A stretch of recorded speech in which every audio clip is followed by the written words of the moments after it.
Hi guys, my name is Ricky, and working with Deontay today on the project. So I'll be answering a few questions, and I hope you guys find this useful. Yeah. So how did you get excluded? Tell us the story.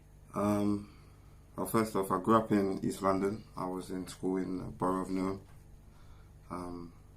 Went to a school called Rokeby in Stratford. I would say I was excluded because it's a lot easier to deal with children this way. School system is something that is a hard one because you have a classroom full of many children. So again, looking back at it now, I can understand. But for me personally, I would always use it as a final solution, I guess. So that's pretty much the case. But I was suspended for being a bit of a troublemaker, as in most young people expressing themselves and unfortunately get taken the wrong way, maybe coming across too agitative or too aggressive or too challenging maybe. So again, it's having a look at us as children, looking at us as society, and looking at us as a education system as a whole. So yeah, that's why, and that's one of the reasons. So Next question, please. What support did you get from the schools? I actually did get a few support, but again, it was early time, so being that you'd have supply teachers that will come in and ask you, maybe they want to take you out of the room, or they would want to sit with you. As a young man, if you're in school, you feel not dehumanized, but you feel like, you feel singled out in your classroom. Like, why have I got the special hat? Why do I need the special? And it kind of puts an aura around you as if you can't cope by yourself or you're incapable of learning something. But it might not be the case, It might just be that you find classroom boring. It might be the way the teacher is teaching the class is boring to you. It might be multiple things. You might have had some family issues or some things that you're going through, and that's unable for you to concentrate. The school might just not generally be for you. So the support, I think, has always been there, but it's just ways of how you go about giving these children support. Rather than asking the questions or trying to find out what these kids need, they just assume, and they think like sticking someone with you is something that's going to help you. And if you refuse that help, then you're a child that's causing trouble, and then now you're a problem. And once you're a problem, then we have to remove you and we exclude you, rather than looking at the basis of why is this child like that? What can we do to help the child? And again, like I said, I would always use permanent exclusion as a final result. I do think it's something that should happen, but I do think it should be a final result. Do you think your environment was the reason why you were excluded? Most definitely. Again, as I say, growing up, I went to an all-boys school. So for me, there's a lot of masculinity. There's a lot of testosterone, I would say, and it's it's in a way to say, we're all young men, our bodies are changing or growing in certain type of ways. So it's having that vibe. And again, I think where you're put in some situations, you always have I guess a male ego to be the best and to be so it's always going to be, you're always going to have competitive ground.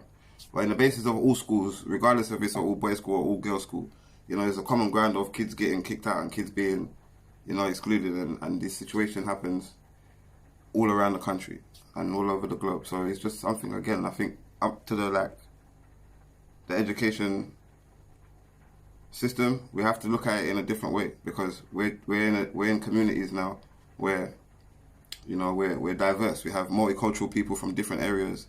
We speak different languages. We eat different foods. So we got to make sure when we come into schools that we're able to learn all these things, that we're able to know that we're not just learning about Shakespeare, which is great and it's wonderful by all means. But then, we have great writers in the 20th century, in the 19th century, in the 21st century. So we got to, just mix and match, bring the old with the new. And I think it's just about, we are products of our environment. So if our environment is not great and we're seeing crime and we're seeing gangs and we're seeing young people get killed, when we're coming to school, are we safe? Are we feeling that we want to be here?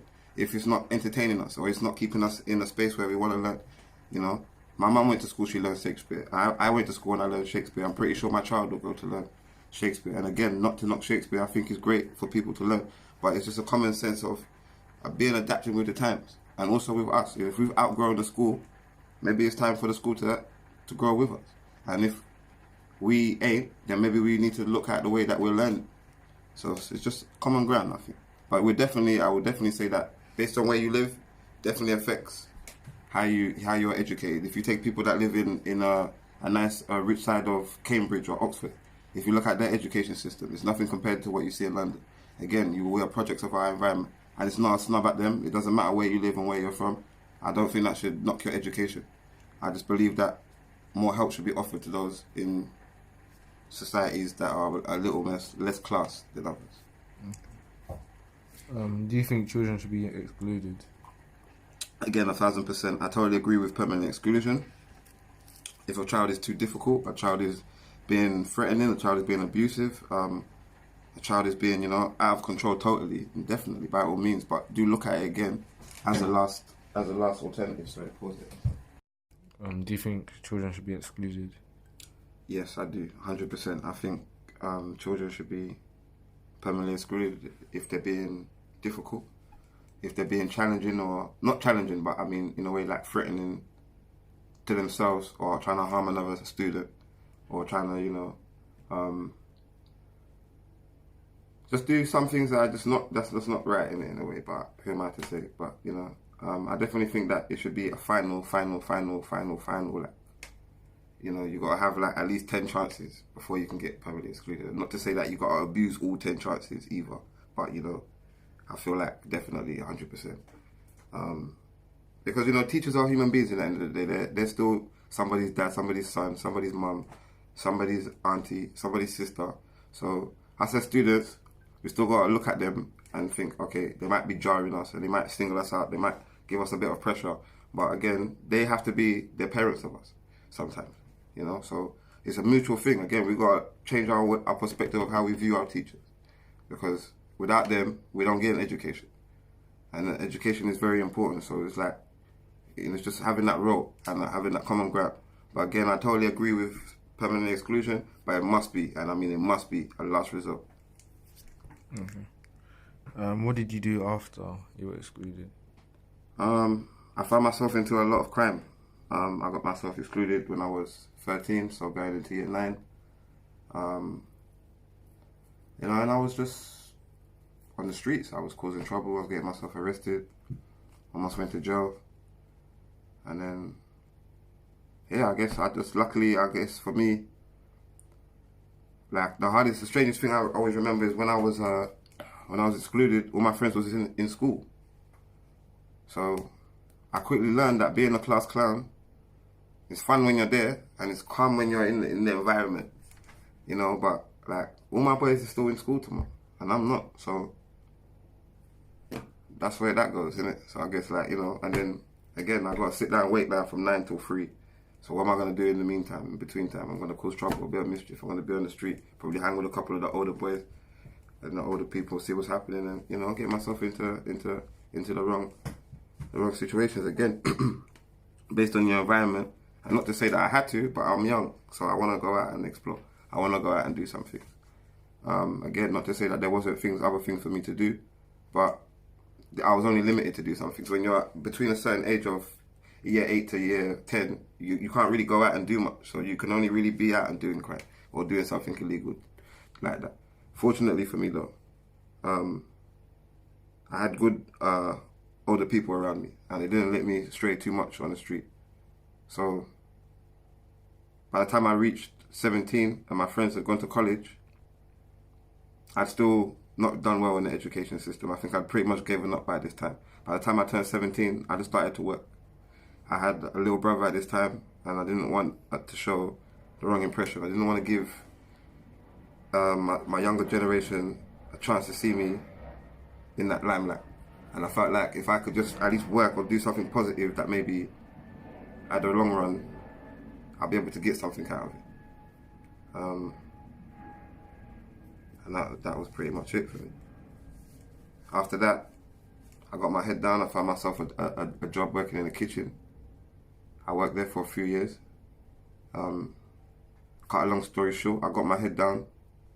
And by the time I turned 26, 25, I'd become a head chef. From working my ass off every day, getting up early, coming in and making things happen. I was taught by great chefs. I'm grateful for the opportunities. I've got to travel different places around the world, work for different celebrities and do a lot of different things.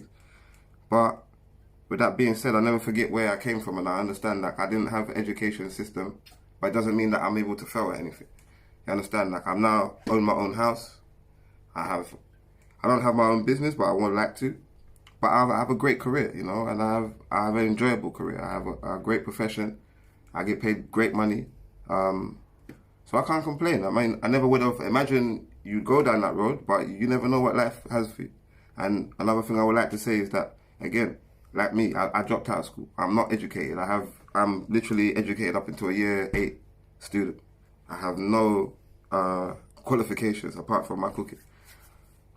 But I work my ass off at that, you know, and what I would like to say is that no matter what you do in life, if you work hard at it, you can achieve, and it's possible. No matter what you do, because I'm a product of that. You know, I came from the streets, I came from certain things, but I'm able to turn that around and give back and to help and to give my friends jobs and to create opportunities for other people and to train other chefs that are younger coming up, you know, and to invest that same time that was invested in me. Or even to do other projects and do whatever it is that your heart takes and whatever it is that you want to do. Even if you feel like you failed, you've got to fall over a few times as a baby before you know how to walk. Life is exactly the same way. So peace and love, and I hope you find this entertaining, and I hope this was useful for you guys. Peace.